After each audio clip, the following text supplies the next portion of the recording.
fortunate that archaeologists have put a lot of work into dealing with these many of these sites that we've talked about, and so you can see some of the results. For example, the temple was destroyed. We don't have anything left of that temple that was there in Jesus' time, except parts. This particular slide shows you a pile of well-formed stone blocks. Almost certainly those stone blocks formed walls of the temple, and when the Romans sacked the place, they basically pushed the temple off the temple platform and it fell down on the street, and this is where it was discovered by archaeologists. We also see the lower levels of the retaining wall, of course, of the original temple complex of Herod's time, that remodel job that Herod did at the Jewish Western Wall, or Wailing Wall. This slide is of Masada, and you can get some sense of how steep that plateau was, how inaccessible it was, and why the Romans had such a hard time taking the place. I should also say the people of Masada were well supplied with water because of an elaborate cistern system that catches rainwater up there, while the poor Romans down below had very little water accessible to them. This picture is from Masada, the top of Masada, looking down over the great siege ramp that the Romans built, which is still there, still extraordinary. And to imagine Romans building this siege ramp, or slaves probably that the Romans had working on this bucket by bucket, rock by rock, for years to build this great siege ramp that ultimately allowed the Romans to take Masada. This is a slide of the Arch of Titus. When I take this slide, I'm looking into the Roman Forum. Behind me is the Roman Colosseum. This is a major thoroughfare of Rome that you enter into the great Forum, the center of Roman life. And here is the Arch of Titus, commemorating the victory of Titus and the reestablishment of the Pax Augusta in the Jewish War. When you go inside the Arch of Titus and look up to the side, you have a fairly typical Roman portrayal of the captives in the war. One of the things the Romans did when they won a great victory was they would have what they called a triumph. In Rome, it was a big parade, and people would, the Roman legionaries would march through the parade in armor nice and shined up for the occasion.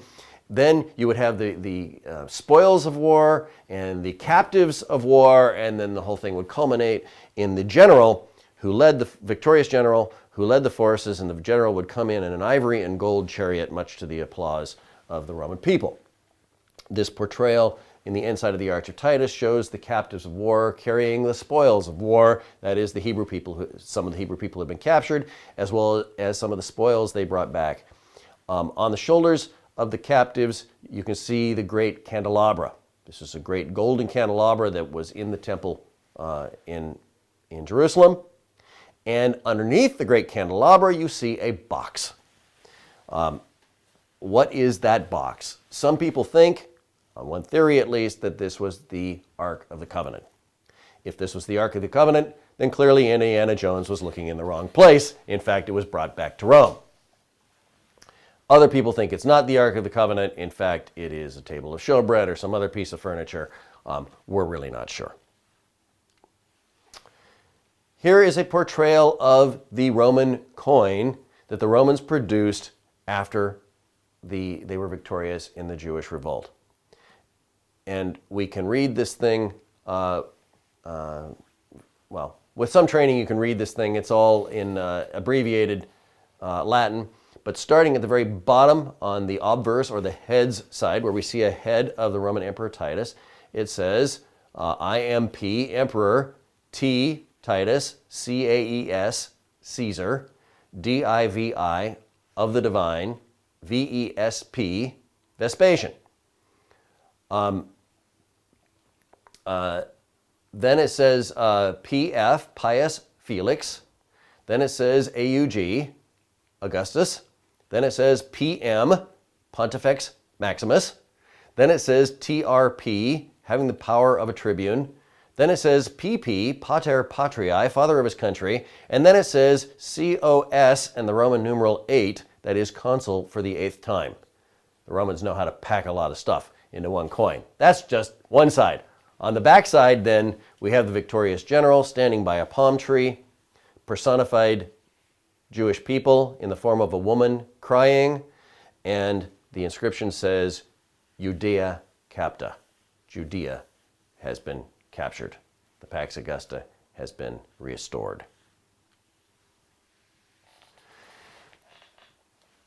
At the end of the Bar Kokhba revolt, the final stand of the rebels was in a series of caves. You've heard of the Dead Sea Scroll and the caves in which the Dead Sea Scrolls were found. Those caves are just slightly to the north. These are a little bit farther south, not far from Masada, right near the Dead Sea. This particular slide shows the caves, one of the caves called the Cave of Letters, down in the bottom left of the slide. It's actually a double mouth of a cave, and coming out of one of the mouths of a cave, if you look very closely, you can see what was a very tall ladder going into that cave. At the very top of the plateau above this cliff, you can see some stones piled up. Those are walls of a Roman camp. The Romans found out that the rebels were down here, and they placed a Roman camp up on top of the cliff so that the rebels couldn't climb back up the cliff and escape. The cave, the mouth of the cave, is about 300 feet down the face of a 1,000-foot cliff. Quite an inaccessible place.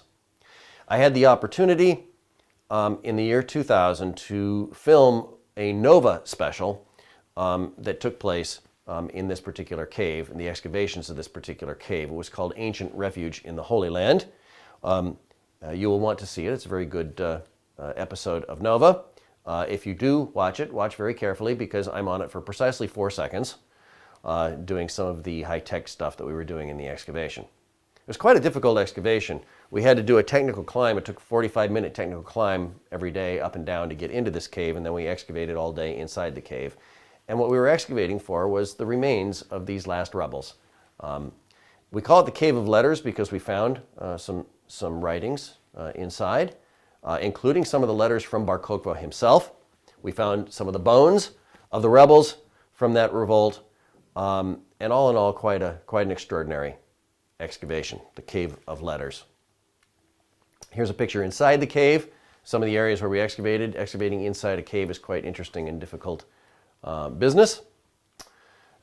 Here are some of the things we found. Several coins dating to the Bar Kokhba period and just before.